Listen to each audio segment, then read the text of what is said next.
ನಮಸ್ಕಾರ ಸ್ನೇಹಿತರೆ, ಪ್ರಪಂಚಕ್ಕೆ ಸ್ವಾಗತ. ಎಲ್ಲರಿಗೂ ಯುಗಾದಿ ಹಬ್ಬದ ಹಾರ್ದಿಕ ಶುಭಾಶಯಗಳು.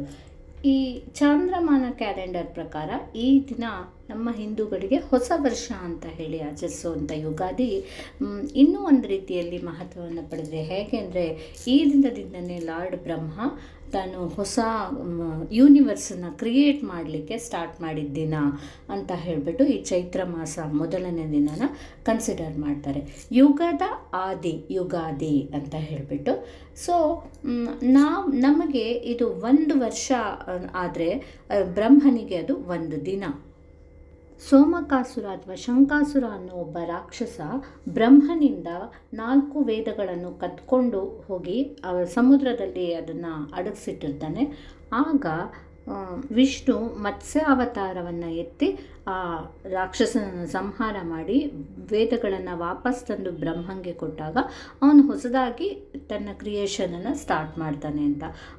ಅದು ಈ ಚೈತ್ರ ಮಾಸದ ಮೊದಲನೇ ದಿನ ಆಗಿರುತ್ತೆ. ಅದಕ್ಕೋಸ್ಕರ ಈ ದಿನ ಯುಗಾದಿ ಅಂತ ಹೇಳಿಬಿಟ್ಟು ಪೌರಾಣಿಕ ಕಥೆಗಳ ಪ್ರಕಾರ ಇದನ್ನು ಆಚರಿಸಲಾಗುತ್ತೆ. ಹಾಗಾಗಿ ಹಿಂದೂಗಳಿಗೆಲ್ಲ ಇದು ಅತ್ಯಂತ ಪವಿತ್ರವಾದ ಹಬ್ಬ. ಸಾಮಾನ್ಯವಾಗಿ ಆ ದಿನ ಎಲ್ಲರ ಮನೆಯನ್ನು ತಳಿರು ತೋರಣಗಳಿಂದ ಸಿಂಗರಿಸಿ ರಂಗೋಲಿ ಎಲ್ಲ ಹಾಕಿಬಿಟ್ಟು ಸಂಭ್ರಮಿಸ್ತಾರೆ ಜನ. ಹೊಸ ಬಟ್ಟೆ, ಅಭ್ಯಂಗ ಸ್ನಾನ ಎಲ್ಲ ಮಾಮೂಲು. ಹಾಗೆ ನಾನಿವತ್ತು ಇದು ಒಂದು ಮಾಡೋ ಪಚಡಿ ಹೇಳ್ಕೊಡ್ತೀನಿ ನೋಡಿ. ಅದಕ್ಕೆ ಹುಣಸೆ ಹಣ್ಣನ್ನು ಈ ರೀತಿ ಮೊದಲು ಕುದಿಸಿ ಇಟ್ಕೊಳ್ಳಿ. ನೋಡಿ, ಇದು 6 ರುಚಿ ಅಂದರೆ ಷಡ್ ರುಚಿಗಳನ್ನು ರೆಪ್ರೆಸೆಂಟ್ ಮಾಡುತ್ತೆ. ಮೊದಲಿಗೆ ಹುಣಸೆ ಹಣ್ಣು ಏನನ್ನು ರೆಪ್ರೆಸೆಂಟ್ ಮಾಡುತ್ತೆ? ಲೈಫಲ್ಲಿ ಬರೋ ಎಲ್ಲ ಚಾಲೆಂಜಸ್ ಏನು ಬೇಕಾದರೂ ನಾವು ಫೇಸ್ ಮಾಡಬೇಕು, ಬರೋ ಎಲ್ಲ ಚಾಲೆಂಜಸ್ನ ಅಕ್ಸೆಪ್ಟ್ ಮಾಡಬೇಕು ಅನ್ನೋದನ್ನು ರೆಪ್ರೆಸೆಂಟ್ ಮಾಡುತ್ತೆ. ಅದಕ್ಕೋಸ್ಕರ ನಾವು ಈ ರೀತಿ ಹುಣಸೆ ಹಣ್ಣನ್ನು ತೊಗೊಳ್ಬೇಕು. ಅದನ್ನು ಈ ರೀತಿ ಕುದಿಸ್ಬಿಟ್ಟು ನೆನೆಸಿ ಇಟ್ಕೊಳ್ಳಿ ಫಸ್ಟೇ. ತಣ್ಣಗಾದ್ಮೇಲೆ ಅದನ್ನು ಕಿವುಚ್ಕೊಳ್ಳೋಕ್ಕೆ ಈಸಿ ಆಗುತ್ತೆ. ಹಾಗೆ ನಾವು ನೆಕ್ಸ್ಟ್ ತೊಗೊಳ್ಬೇಕು ಜಾಗ್ರಿ. ಒಂದು 1/4 ಕಪ್ ಆಗೋಷ್ಟು, ಒಂದು 4-5 ಸ್ಪೂನ್ ಆಗೋಷ್ಟು ತೊಗೊಳ್ಳಿ. ಅದು ಸಿಹಿ, ಅದು ಹ್ಯಾಪಿನೆಸ್ಸನ್ನು, ಖುಷಿ, ನಮ್ಮ ಲೈಫಲ್ಲಿ ಬರೋ ಖುಷಿನ ರೆಪ್ರೆಸೆಂಟ್ ಮಾಡುತ್ತೆ. ಹಾಗೆ ನಾವು ನೆಕ್ಸ್ಟ್ ತೊಗೊಳ್ತಾ ಇದ್ದೀವಿ ಇಲ್ಲಿ ಹಸಿ ಮೆಣಸಿನ್ಕಾಯಿ ಆದರೂ ತೊಗೊಳ್ಬೋದು ಅಥವಾ ಕಾಳು ಮೆಣಸಾದರೂ ತೊಗೊಳ್ಬೋದು. ಇದು ಲೈಫಲ್ಲಿ ಬರೋ ಆ್ಯಂಗರನ್ನು, ಅಂದರೆ ಸಿಟ್ಟು ಇರುತ್ತೆ ನಮ್ಮಲ್ಲಿ ಅನ್ನೋದನ್ನು ತಿಳಿಸುತ್ತೆ. ಹಾಗೆ ಇದು ಒಂದು ಥರದಲ್ಲಿ ಮ್ಯಾಂಗೋ ಸರ್ಪ್ರೈಸಸ್ ಅಂತ. ಲೈಫಲ್ಲಿ ಸಡನ್ನಾಗಿ ಏನು ಬೇಕಾದ್ರೂ ಖುಷಿನೂ ಬರ್ಬೋದು. ಅದೇ ಮಾವಿನಕಾಯಿ ಒಂಥರ ಸಿಹಿ ಹುಳಿ ಎರಡೂ ಮಿಕ್ಸ್ ಆಗಿರೋ ಟ್ಯಾಂಗಿ ಟೇಸ್ಟ್ ಆಗಿರೋದ್ರಿಂದ ಸರ್ಪ್ರೈಸಸ್ಸನ್ನು ರೆಪ್ರೆಸೆಂಟ್ ಮಾಡುತ್ತೆ. ಹಾಗೆ ನಮಗೆ ಬೇವು ನಮಗೆ ಕಹಿ, ಲೈಫಲ್ಲಿ ಕಹಿನೂ ಬರುತ್ತೆ ಅಂತ ಹೇಳಿಬಿಟ್ಟು ರೆಪ್ರೆಸೆಂಟ್ ಮಾಡುತ್ತೆ. ಕೊನೆಗೆ ನಮಗೆ ನಾವು ತೊಗೊಳ್ಬೇಕಾಗಿರೋದು ಇನ್ನೊಂದು ಸಾಲ್ಟ್, ಉಪ್ಪನ್ನು ತೊಗೊಳ್ಬೇಕು.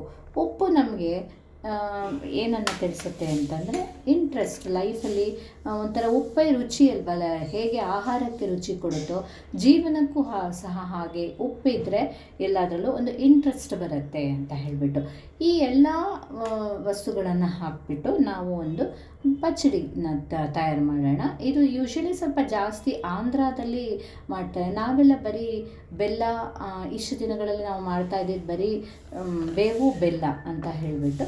ಬಟ್ ಈ ರೀತಿ ನಾನು ಇವತ್ತು ಮಾಡಿದೆ ಫಸ್ಟ್ ಟೈಮ್ ನೋಡಿ, ತುಂಬಾ ಟೇಸ್ಟಿಯಾಗಿರುತ್ತೆ. ನೀವು ಸಹ ಖಂಡಿತ ಮಾಡಿ ನೋಡಿ. ಇದನ್ನೆಲ್ಲ ಏನು ಮಾಡಬೇಕು ಅಂತಂದರೆ, ಇವಾಗ ಫಸ್ಟು ನೋಡಿ, ಹುಣಸೆ ಹಣ್ಣನ್ನು ತೊಗೊಂಡು ಚೆನ್ನಾಗಿ ಈ ರೀತಿ ರಸನ, ತಣ್ಣಗಾಗಿರುತ್ತೆ, ಹೀಗೆ ಮಾಡಿಕೊಂಡ್ರೆ ಅದ್ರ ರಸ ಎಲ್ಲ ಬಿಡತ್ತಲ್ವ, ಈ ರೀತಿ ಮಾಡ್ಕೊಳ್ಳಿ. ಆಮೇಲೆ ನೋಡಿ, ಈ ರೀತಿ ರೆಡಿಯಾಗಿರೋ ರಸಕ್ಕೆ ಬೆಲ್ಲನ ಬೆರೆಸ್ಕೊಳ್ಳಿ. ಹಾಗೆ ಎಲ್ಲ 1 by 1 ನೀವು ನೆಕ್ಸ್ಟು ಇದಕ್ಕೆ ನಾನು ಮಾವಿನಕಾಯಿ ಹಾಕ್ಕೊಂಡು ಬಿಡ್ತೀನಿ. ಮಾವಿನಕಾಯಿನೂ ಹಾಕಿ ಚೆನ್ನಾಗಿ, ಅಲ್ಲಿಗೆ ಎಲ್ಲ ಹುಳಿ ಆಯಿತು, ಬೆಲ್ಲ ಆಯಿತು, ಮಾವಿನಕಾಯಿ ಆಯಿತು. ಇಷ್ಟು ಹಾಕಿದ ಮೇಲೆ ನೆಕ್ಸ್ಟ್ ಇದಕ್ಕೆ ನಾನು ಈ ನೀಮ್ದು ಎಲೆ ಹೂವನ್ನೆಲ್ಲ ತೆಗೆದಿಟ್ಕೊಂಡಿದ್ದಾರೆ, ಸ್ವಲ್ಪ ಹೀಗೆ ಮಾಡಿಬಿಟ್ಟು ಅದನ್ನು ಸಹ ಇಲ್ಲಿ ಬೆರೆಸ್ಬಿಟ್ಟೆ. ಈಗ ಲಾಸ್ಟಿಗೆ ಏನು ಮಾಡ್ತೀನಿ ಅಂತಂದರೆ, ಈ ಒಂದು ಸ್ವಲ್ಪ ಉಪ್ಪಿನ ಜೊತೆ ಕಾಳು ಮೆಣಸನ್ನು ಪುಡಿ ಮಾಡಿ ತಂದುಬಿಟ್ಟು ಇದಕ್ಕೆ ಬೆರೆಸ್ತೀನಿ. ನೋಡಿ, ಈ ರೀತಿ ಸಾಲ್ಟ್ ಮತ್ತು ಪೆಪ್ಪರನ್ನು ಪುಡಿ ಮಾಡಿಟ್ಕೊಂಡಿದ್ದೀನಿ. ಅದು ನಿಮಗೆ ಎಷ್ಟು ಟೇಸ್ಟ್ ಬೇಕೋ ನೋಡಿಕೊಂಡು ಸೇರಿಸ್ಕೊಳ್ಳಿ. ಈ ರೀತಿ ನಿಧಾನಕ್ಕೆ ಸೇರಿಸ್ಕೊಳ್ಳಿ, ಬೇಕಾದರೆ ಆಮೇಲೆ ಹಾಕ್ಕೊಳ್ಬೋದು.